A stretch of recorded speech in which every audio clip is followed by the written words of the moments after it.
Hey guys, welcome to another video, and this video is going to be a little bit different from my other videos. Now, I'm going to be talking about, this was pretty much a traumatic experience for me, and the reason why I'm sharing this is because I just wanted to know if anybody else has ever experienced this, and if you have, comment down below, and not just at Cutting Edge, any other haunted house. And I'm not trying to send hate to Cutting Edge after making this video. I don't want to send hate to them because I actually volunteered at one point and it was fun and I actually enjoyed being the scare actor instead of being scared, but it was just very I felt like I was gonna die at one point. Like, it was very life-threatening, and it's just, I think that things should have been done differently. And I just want to hear other people's opinions as to what do you think should have happened. But so, I went to Cutting Edge with some family members, other people, and we were waiting in line. Everything was as normal when you go to a haunted house, pretty much. There was some scare actors in the front. They were trying to scare us. I didn't really run, which they had some chainsaws. My little trick for chainsaws is don't run. Because then they will go after you. And so after we waited in line and then we got inside the haunted house, I mean, I knew pretty much all the different, I knew the layout and all the different things that are going on because, like I said, I had volunteered beforehand at one point. But after we had gotten through the haunted house, there was basically two different ways to exit it completely. And, you know, after I watched different videos from other different haunted houses around the country, like, I didn't really see that many haunted houses that had this one in particular thing that I went through. And it's kind of like, it's basically just, I guess, like a bubble maze, even though I really couldn't see. And basically it's like, you go in, and I don't know if this is with every single bubble maze in other haunted houses, because I've only seen one bubble maze in all of the videos that I've seen so far this season. But the bubbles, they weren't like just waist height. They were pretty much like in front of me, behind me, they were just everywhere. And now the other way to exit, it was just basically kind of like a walk-through maze. Like, it wasn't really anything fancy, just a maze out of wood. I guess it looked like people would come out and scare you, but I guess it was just kind of like just trying to keep you guessing. But anyways, I ended up going through the bubble maze, and I hated it. Like, it's not just I hated it, it's like, there are so many bubbles to the point where it's like, I literally could not see anything in front of me other than bubbles. And like, people might say, oh, that's fine, they're just bubbles, they're not going to hurt you. Well, before I went into this bubble maze, the worker there who was standing in front of it had told us that all you had to do, if it gets too much, if there's too many bubbles in front of you, it's just kind of basically raise your shirt like this and to breathe like that. But the problem with that, at least for me, I can't remember, I mean, I don't think my family member who went with me also had any trouble. No, she did have trouble, which was kind of annoying. But anyways, every time I did this, it was pointless. Because, like, the bubbles basically completely soaked your clothing. Like, nothing was dry by the end of it. By the time I got out of the bubble maze, nothing was dry. I smelled like the bubbles on me. My shirt was wet, and I didn't feel like there was any space to breathe.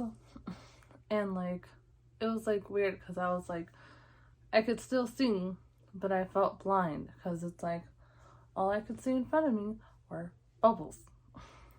And I don't know, I don't think the bubble maze was that long, but it felt like, I felt like I was in there forever. And at the same time, I could hear, I guess, I could hear scare actors in the bubble maze. And what I would like to know, if that they had any like type of masks to actually help breathe while they were in the bubbles, because I don't see how anybody could actually breathe. Like, you're pretty much blind. Every time I opened my mouth, even just a little bit, to try to get a little bit of air, the bubbles, I felt like they were trying to get inside my mouth, which made it even worse. So it's like, I can't see, I can barely breathe, and then when I try to open my mouth to get a little bit of air, then it felt like the bubbles were just kind of going in. So in a way, I was like suffocating while awake, alive, whatever.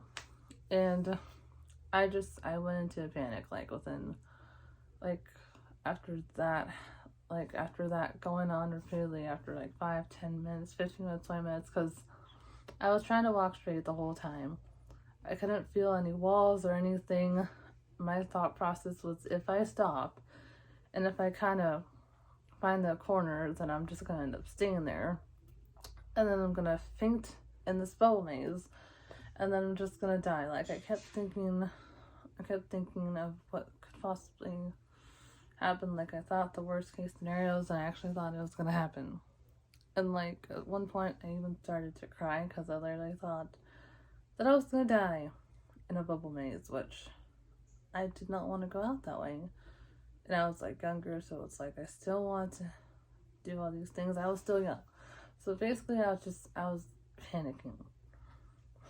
And I was scared and frightened, and like before I was like about to like faint, like after crying, or I kind of cried a little bit. After going through that for like what felt like maybe 5-15 minutes more, that's when I finally saw the break of the bubbles. I was like so happy that I was actually out of the damn bubble maze. Sorry, my language. I was happy I could actually breathe again. I could see something other than bubbles. And the exit, it was basically, if I remember correctly, this was just so long ago. If I remember correctly, it was like kind of a drape, and you go through that and then you're out. You just basically come out and you're in the parking lot, or like it was a parking lot, but I guess that's where the people were lining up. And that's where you exited, and then that pretty much was the end of the haunted house, completely the end. But what was really annoying, after feeling like I possibly could have died in that darn bubble maze, so I told, like at the time, my parents had brought me there, and like I told my mom that this is what happened, and I actually like felt like I was gonna die. I said, I can't remember what I said. I can't remember if I said that like all I could see were the bubbles, and there was just no space for me to breathe, and I felt like I was being basically gobbled up by bubbles, and I couldn't, like I said, I couldn't see, I couldn't breathe. I felt like the bubbles were trying to go in my mouth. I can't remember if I said all that to her. I said something to her.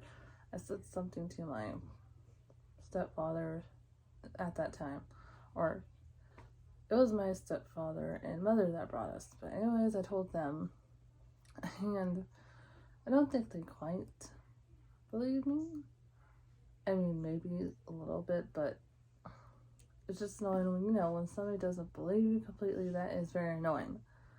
And I feel like I can't be the only one that something like this has happened, at least in like the bubble maze at haunted houses, because I know there has to be other haunted houses than just that one and the other one that I saw in the other YouTube video that have the bubble maze. And I do want to give a shout out to that haunted house that I saw in that video, their bubble maze, from what I could see in the video, it wasn't like completely gonna engulf you in the bubbles. It was probably like waist height to here. And like, of course, if you move your arms around, then the bubbles are gonna go higher. But as long as you pretty much don't move your arms around, they pretty much stay at waist level. Now, if that's how it was at Cutting Edge when I went, then I wouldn't have panicked, and it actually would have been fun. Like, I would go back to Cutting Edge, but I definitely would not take that bubble maze again. I would just go for the other route, which was, like I said, it was just a regular maze. So that was pretty much my dramatic story at Cutting Edge. And regardless of what happened, I would still go back and go into the haunted house. I would still go do it again, but I just wouldn't use the bubble maze. And I would still volunteer. It was very fun. I definitely recommend volunteering at any haunted house because it's just fun to not be the one scared every year. But like I said in the beginning of this video, or I can't remember if I did, I don't think I did. Just comment down below if you've had any traumatic experiences at a haunted house, not with just a bubble maze, but with anything in the haunted house. And comment down below if you've been to any haunted houses, what are your plans for Halloween. I'm actually going to be out of town for Halloween, it looks like so far, and I'll probably be doing stuff around, and I'll try to make videos, or I'll do something. Either I'll make videos, or I'll just have it on my TikTok, which I'll have it linked in the description below, my TikTok, and go follow me there too. But yeah, that was just something that happened. It was very traumatic, and definitely tell me about your stories down below. So I hope you guys have a happy and safe Halloween, and do not do anything that you do not want to do. Even if like people peer pressure, or even if there's peer pressure, do not do it. And I'll see you in the next video.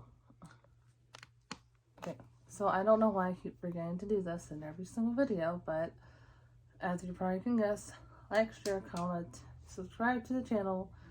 I would really appreciate it. I'm trying to get to at least 1,000 subscribers, and I have a long way to go, but I believe we can do it. Share this video, show it to as many people, and again, have a safe and happy Halloween.